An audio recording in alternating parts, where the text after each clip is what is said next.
Madame la première vice-présidente, Monsieur le vice-président, chers collègues, je vous souhaite la bienvenue au Centre d'excellence de la CAF en Banco, qui va servir de cadre pour nos travaux ce matin.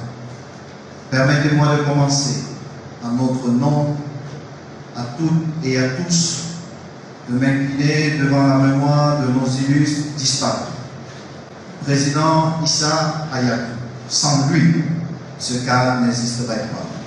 Le président Vincent Onana, qui s'est éteint il y a quelques semaines, mais aussi les acteurs de notre mouvement sportif qui nous ont quittés il y a quelques temps, parmi lesquels les présidents Noah et Koua. Je vous demande d'observer une minute de silence pour eux.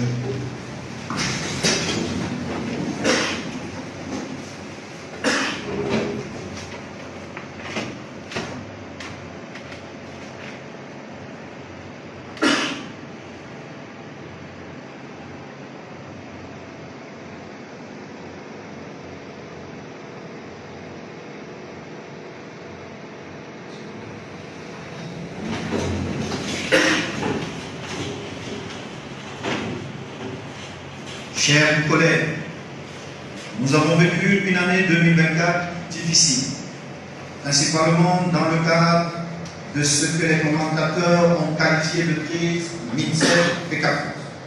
Pour ma part, il y avait la nécessité pour la Fédération de faire respecter les dispositions du décret numéro 2014-384 portant organisation et gestion des sélections nationales, signé le 26 septembre 2014 par le président de la République, son Excellence M.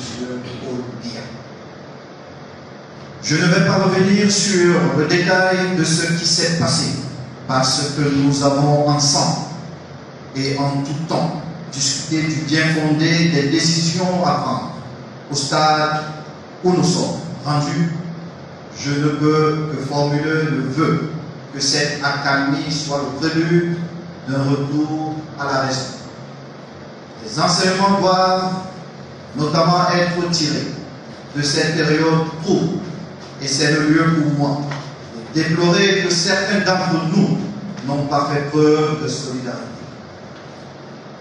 D'autres ont avant tout privilégié leur confort personnel, et même souvent, au plus fort de cette crise, ils ont joué contre les intérêts de la nation.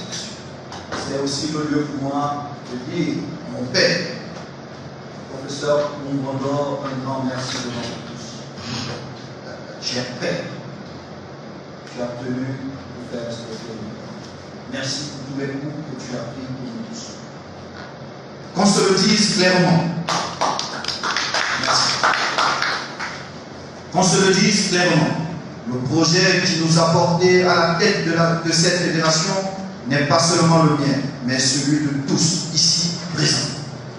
Les causes et les enjeux de cette crise ne sont pas ceux d'une personne, mais il y va de la survie du mouvement sportif en général et du football en particulier. L'autre leçon majeure à retenir de cette période est la nécessité de construire une véritable indépendance financière. Elle seule peut permettre à notre fédération de pouvoir remplir pleinement ses missions de développement et d'encadrement de notre sport. Nous devons y travailler prioritairement. Pour ma part, je reste convaincu que les actions que nous avons menées depuis notre élection ont permis de redonner vie au football. La vivacité de nos championnats en est le témoin. La ferveur de nos compatriotes et leurs intérêts pour le football témoignent du fait qu'il y a un avant et un après. Sur le plan des infrastructures, nous avons avancé sur nos projets. Les stades de Kousséri et Bamena sont en phase de finition. C'est l'occasion de saluer notre partenariat avec le pays. Le siège de Ouaga est en travaux et nous avons bon espoir qu'en milieu d'année prochaine, nous pourrons y aménager. L'année qui s'achève a été très difficile sur le plan financier, dans le contexte que nous avons connu. la fédération a dû prendre sur ses fonds propres des dépenses importantes afin de supporter certaines charges des sélections nationales. Il faut le dire aussi, les nombreux procès et procédures judiciaires fallacieuses ont causé un préjudice financier important à la fédération. Autant de ressources qui n'ont pas été consacrées au financement du football. La location de cet argent qui nous est imposée par la force des choses a créé des périodes de tension, tout en étant un frein à notre travail. C'est l'occasion aussi de remercier nos sponsors dont le soutien est indéfectible et la présence encourageante.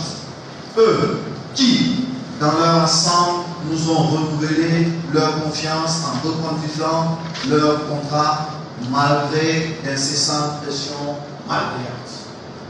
Au cours de nos travaux, nous allons soumettre à nos délégués, à nos collègues de l'Assemblée générale, un ensemble de modifications sur certains textes. D'abord, sur nos statuts, afin de mettre un terme à des procédures judiciaires sans fondement et initiées par des personnes qui ne participent pas à nos compétitions et qui font perdre de l'argent. Ensuite, nous devons introduire plus de clarté et de rigueur dans notre élaboration budgétaire. Il est important de rendre plus crédibles les parrainages lors de nos prochaines élections afin qu'elles reflètent la volonté des vrais acteurs du football. Il est important de s'adhérer aux exigences des statuts de la FIFA et de la CAF afin d'avoir plus de flexibilité dans la prise de décision. Il est nécessaire de garantir une meilleure indépendance de la FECAF. Les modifications apportées à notre régime interne de passation de marché ont aussi principalement pour but de s'adapter à notre réalité. Nous avons hérité d'un copier-coller qui, au quotidien, ne permet pas de mener nos opérations en toute transparence. La nécessité de la réforme de notre régime financier va permettre d'accélérer notre ancrage vers une meilleure gouvernance. L'ajustement de l'organigramme participe aussi à ces actions qui permettront de rendre les ressources plus efficaces.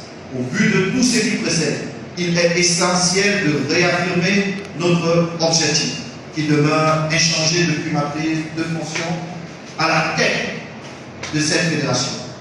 Nous devons intensifier nos efforts collectifs afin qu'ensemble nous ouvrions à redonner à notre pays le plaisir de la victoire et au football camerounais toute sa grandeur. Je vous remercie pour votre aimable et bienveillante attention.